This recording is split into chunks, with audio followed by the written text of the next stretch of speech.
It all started when we went skinny dipping. You like homilies to start with that line, don't you? We had moved to a new house in the summer when I was preparing to enter second grade. And I was worried that it would be hard to make friends in this new neighborhood.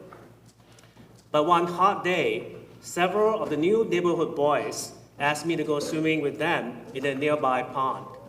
And so off we went. 7 boys from the neighborhood, ages 6 through 8.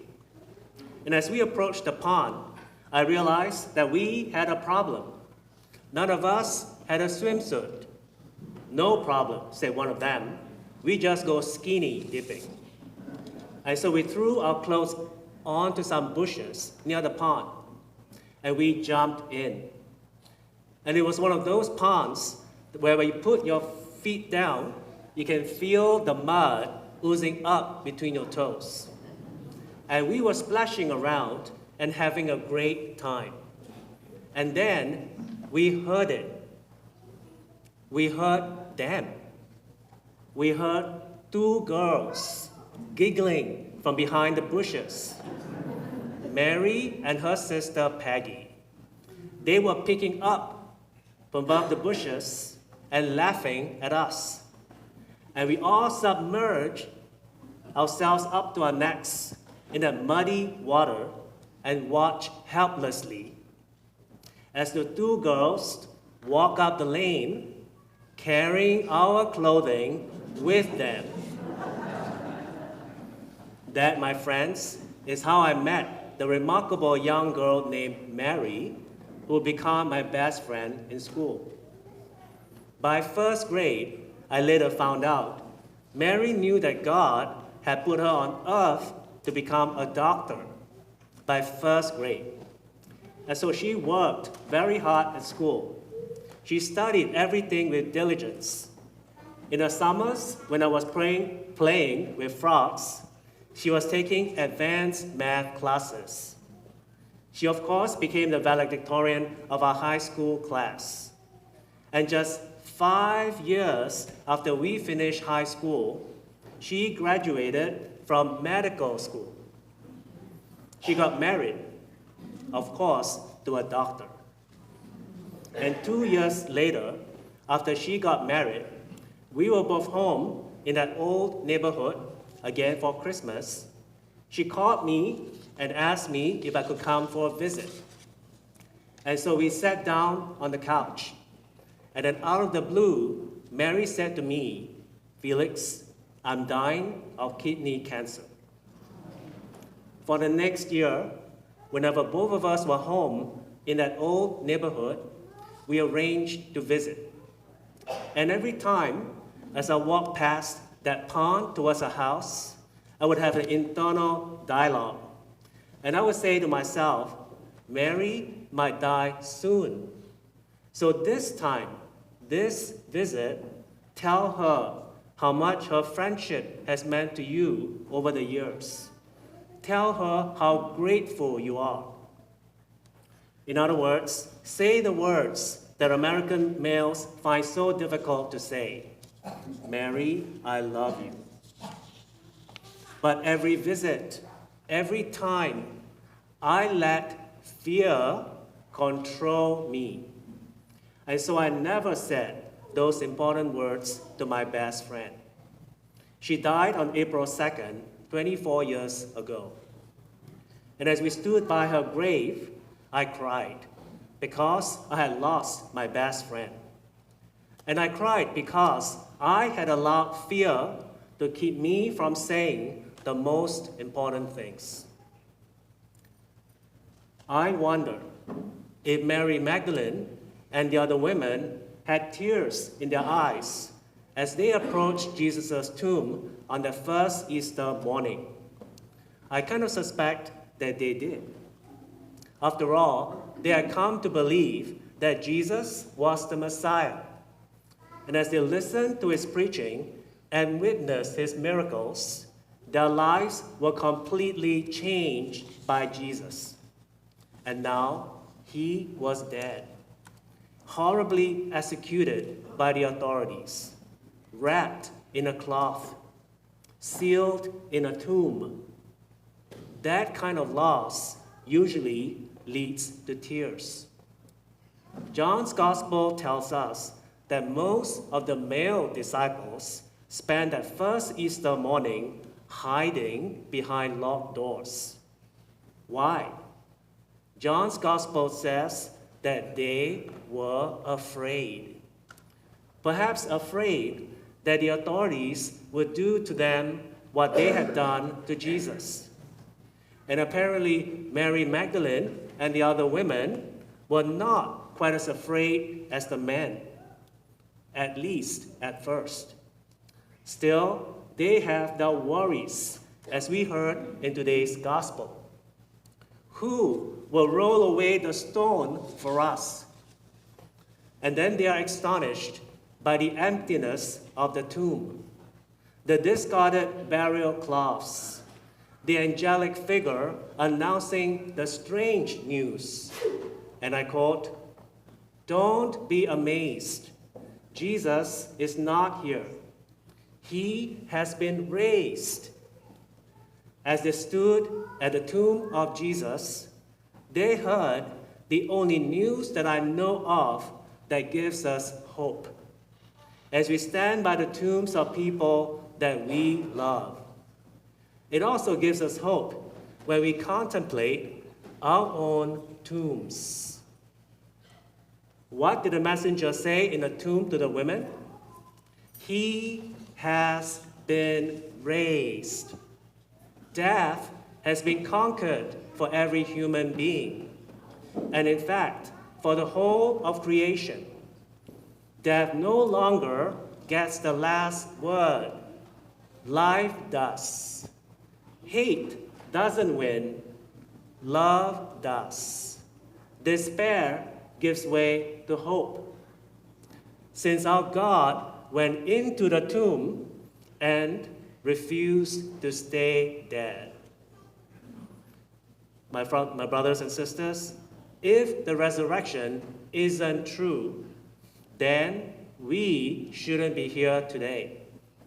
And St. Paul says elsewhere, if Christ is not risen, then we are the most pitiable of people. If Christ isn't risen, then how does our life have meaning? If Christ isn't risen, death swallows us up into silent meaninglessness. If Christ isn't risen, I should be overwhelmed with the despair and the tragedy of Mary's grave and every other grave that I've ever stood by. But because Christ is risen, I can stand beside Mary's grave and every grave, knowing that the souls of the just are in the hand of God. Tears, terrors, tombs, all conquered by the world-changing fact that the women encountered at the cemetery. What did the guy say in the tomb? He is not here. He has been raised. The women not only hear the message, they are commanded to go and announce this good news to everyone, starting with the frightened male apostles hiding behind the locked doors. Go and tell his disciples, the angel said. And that's how the Easter story ends in Mark's Gospel. Oh, wait a minute. I just lied to you in church of all places. Actually, there are 2 additional verses in Mark's Gospel, verses not included in the text that we just used today. There are 2 more verses in Mark's Gospel that were dropped by the editors who put together the readings for today's Mass.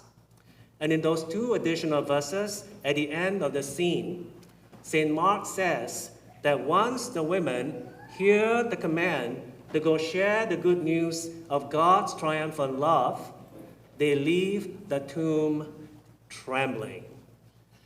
That's probably understandable, And then St. Mark says, they said nothing to anyone because they were afraid.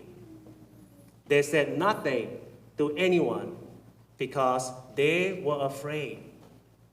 At which point, I want to become the reincarnation of Dr. Phil and shout at them, "What are you thinking?"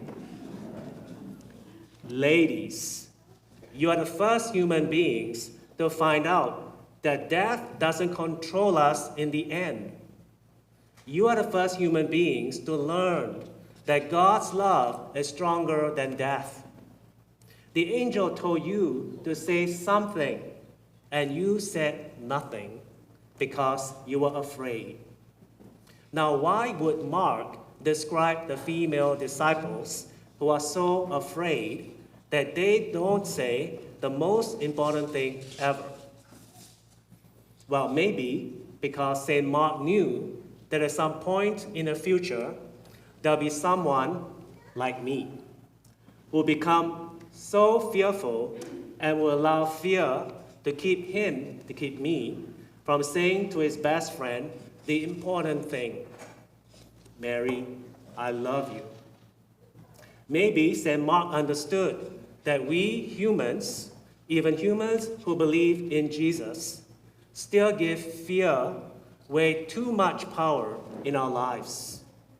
It is true, these gospel women stayed afraid and silent, but for just a while, because clearly there came a point when they decided that love should guide their lives, not fear. Eventually, they conquered their fears. Now, how do I know that? Because we are all here today.